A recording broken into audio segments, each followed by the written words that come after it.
আসসালামু আলাইকুম। সবাই কেমন আছেন? আশা করি সবাই অনেক ভালো আছেন।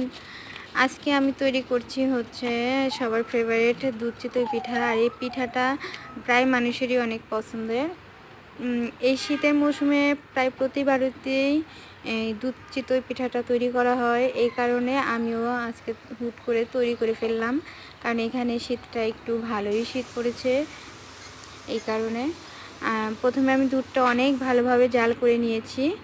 তারপরে গুড়টা অল্প একটু পানির মধ্যে জাল করে নিয়ে ছেঁকে দিয়ে দিলাম, ছাঁকি দিয়ে ছেঁকে দিয়ে দিলাম দুধের মধ্যে, দিয়ে ভালোভাবে মিশিয়ে নিয়েছি। আর ভালোভাবে মিশিয়ে নিয়েছি। দুধটা কীভাবে জাল করেছি দুধটা দেখে বুঝতে পারতেছেন।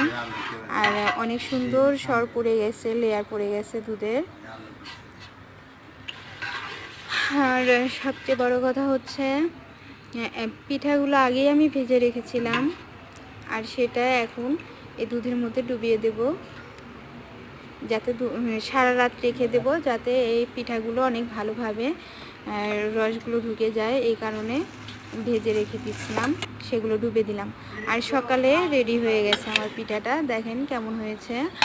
আর অবশ্যই আমার এই ভিডিওটা দেখার জন্য সবাইকে অনেক অনেক ধন্যবাদ। লাইক, কমেন্ট, শেয়ার করবেন এবং সাবস্ক্রাইব করবেন চ্যানেলটি।